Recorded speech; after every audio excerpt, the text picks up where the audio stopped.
Paper. It's been around since the beginning of time. It's been papyrus, wood, even stone at its earliest stages. But that's not what we're talking about today. Somebody please turn off that depressing music. Today we'll be talking about how to turn a modern day pristine piece of cardstock straight from a craft store. So that's how you know it's good. And turn it into an artistically stained masterpiece. So sit back, relax, and enjoy this video. Once again, you're killing me, Smalls.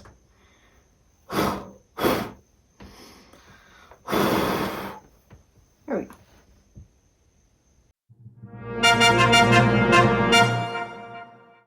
Alright, let's first go over our materials for the day. First, we will have the cheapest bottle of wine, red wine, you can get your hands on.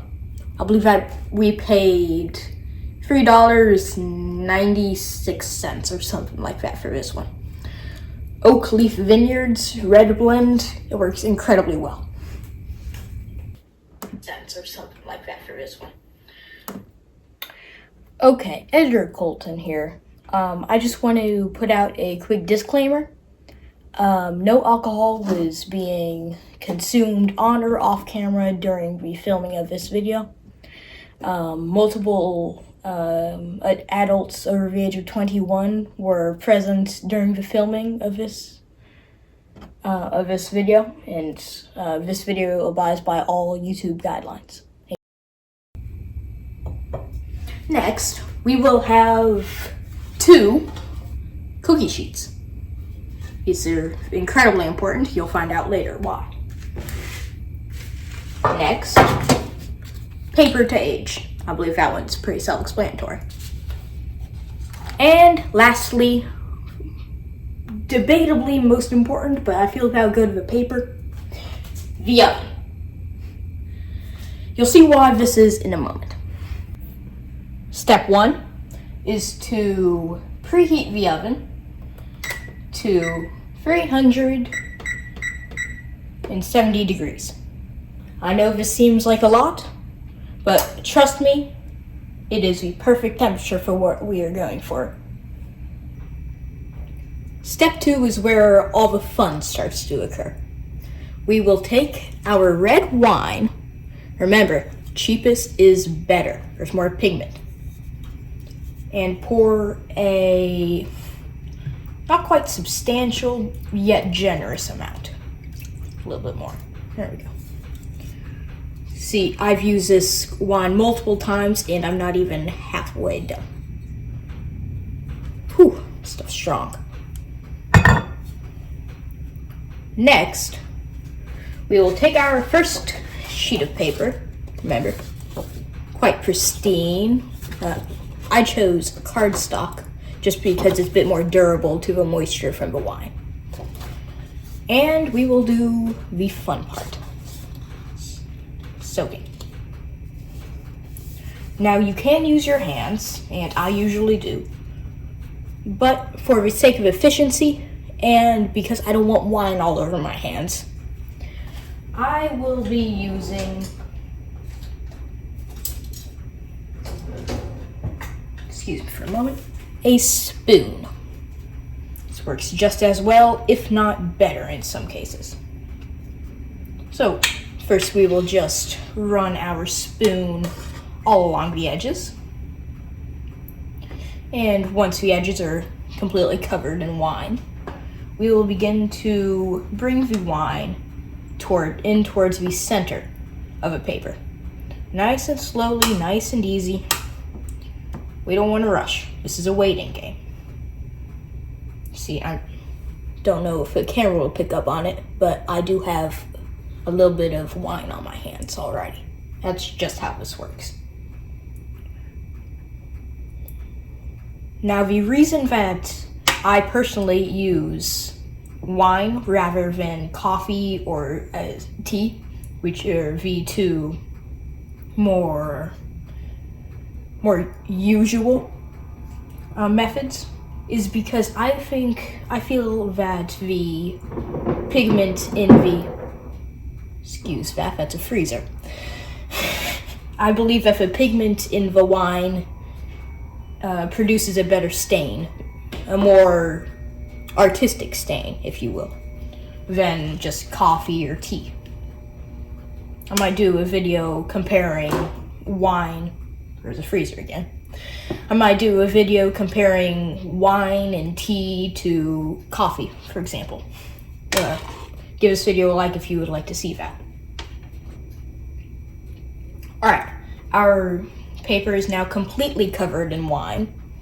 There, on camera, I'm not sure if it shows up too well, but it is all completely covered. Over here, it is a bit light, while over here it is quite dark. That's just because the pan is a bit warped. But you can just spoon the wine onto the parts that do not have as much. We don't want to waste a single drop of this good stuff. That sounds weird. You know what I mean. So,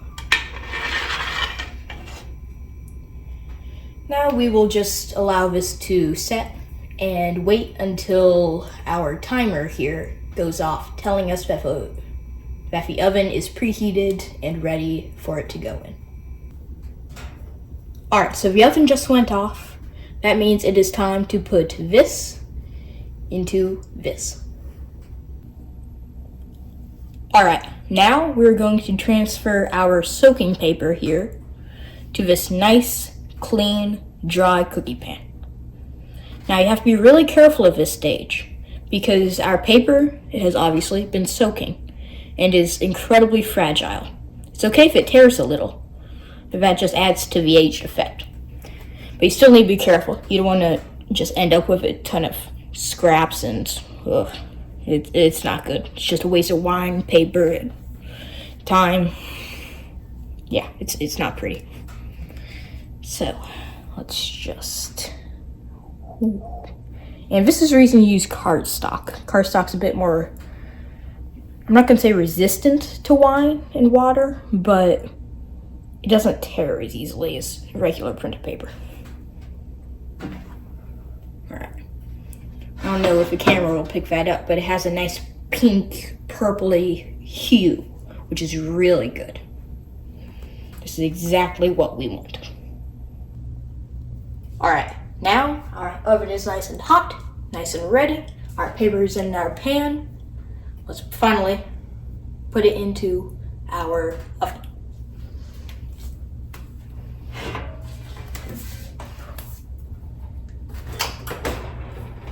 Ooh, that is toasty. Put it in the middle rack. That's make sure the temperature is most even. And we will set the timer to about, we'll start at 10 minutes. Yes, I know this is obviously a slight fire hazard, but we have a fire extinguisher on hand, multiple people at the ready, and we're doing this as safely as possible. Alright, now while that paper is in the oven, let's start dyeing our next. See, this is just cycle. You can get really into it or really not into it. I usually do anywhere between 7 and 15 if it's a really good day. Sheets in a time. It's a batch. So we just take our next sheet of paper,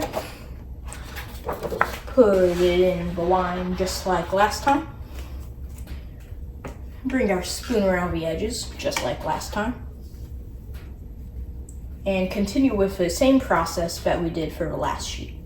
We will just do the same process for every single sheet. That way they all look uniform and just real put together, real nice. We'll just continue bringing the wine into the center from all sides.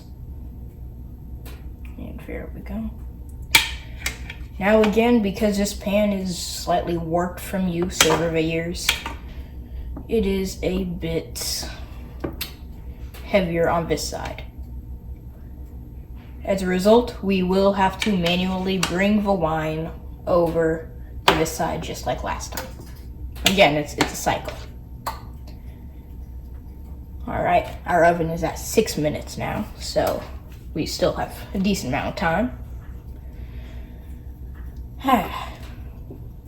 Now, by now, the paper has been in the oven for about 4 minutes, and you can, by now, the alcohol has already just shined off. It probably shined off within a minute, so it's been gone by now. And now it's just the pigment. The water is evaporating inside, and we will have a real nice stain. Now we may, depending on how well the water evaporated, we may have to add some time, but it'll be all right. It just means this sheet has a bit more time to soak. So I did have to open up the screen door just because the aroma of the wine was becoming a little overwhelming. So I apologize if any sound from outside comes into the background. There are 2 minutes left on the timer, so we will just wait and see how the paper turns out. We'll just continue basting it like this.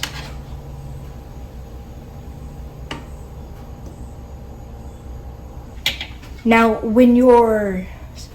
if your pan is warped slightly like this one is, I suggest, this is a method that I've found just for experience, is take your spoon and do a circular movement with the wine. It seems to just give it a nice even coat. Give the paper a nice even coat. Sometimes it will get a little lopsided, so you can always adjust it. Nothing stopping you. And just continue doing this. Oh, well, timer's about to go off, 5 seconds. So, I will be right back. Alright, our paper is ready to come out of the oven. So, with both mitts on, don't want to get burned. Let's take it out. Oh man, that's beautiful, I can tell already. Yes, there is a little smoke, but that's to be expected. You're putting paper into an oven. Oh, I forgot to take something to separate the pan. Yes, I know, Mr. Oven. The pan and the counter, so I'll just use a mitt. I have a bad habit of doing that. Alright, I'll replace that later. And we will close this. I'll turn the timer off. Alright, so now I am down to the last wet sheet of paper. It's been soaking in here for about 12 minutes now because I had set up a camera and everything. By the way, I hope you enjoyed that time lapse. Anyway, so I'm going to put this in, but I'm going to try something that I haven't done for the previous sheets. That is what I do sometimes, but not usually. Put a sprinkle of salt on the paper before it goes into the oven. It adds a nice, more rustic effect and a bit more of a rougher feel for a final product. It's hard to explain, but I hope it'll show up on camera once I show you.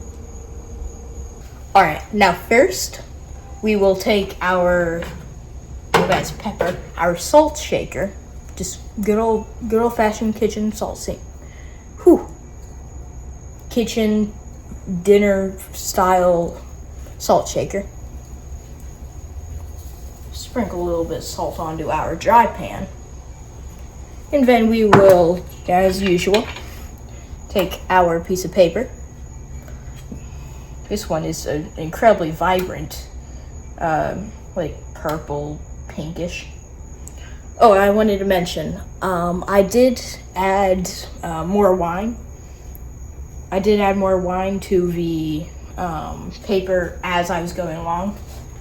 Just because with every paper, the amount of wine depletes, and by the time this paper stage came around, there would have been almost nothing left. So now we will take our salt shaker. Where did I put it? Here. Sprinkle some salt onto the paper, just like that, like so. And guess what? Put it in the oven. I know, such a shocker. There. And just like all the others, we will, you called it, put it in for 10 minutes. At least I hope you called it if you've been paying attention. All right. Timer is on for 10 minutes. I will clean this up with the power of movie magic, or YouTube magic as it is. And right about now.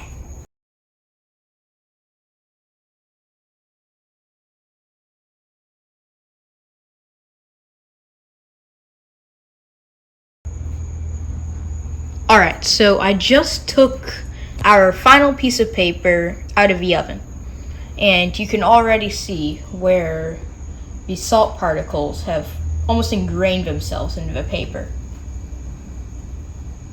It's really added a different texture, I can already tell.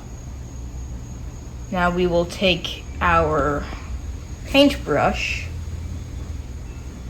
and just brush our paper a bit, see if any salt grains come off, and afterwards we will do the same thing with a paper towel, and then we will see the final product. Okay, well, I was dusting our paper off with this paper towel when the back of our paintbrush went straight through our paper. Like, you can see right there, that is incredibly brittle. It is just, whew. But, I mean, I guess it adds to the whole aged effect. Pretty interesting, I suppose. Man, that's so brittle. It's not even funny.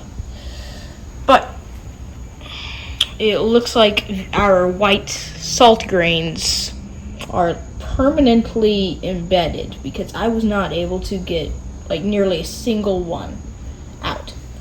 So I feel like that's a pretty cool effect. Alright, and here is the final product.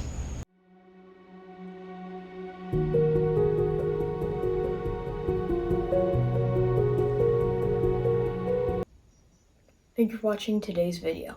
We created some incredible pieces of aged paper and had a ton of fun doing it. If you guys chose to do this yourselves, please alter it however you want. I mean, it's your project, not mine. Do it however you want. Just please, if something goes wrong, which I pray it doesn't, it's not my fault, okay? A disclaimer here, okay? It's not our fault. But here we are, the final products, as you just saw previously. Had a ton of fun making it, and I can't wait till the next video. Have a nice day.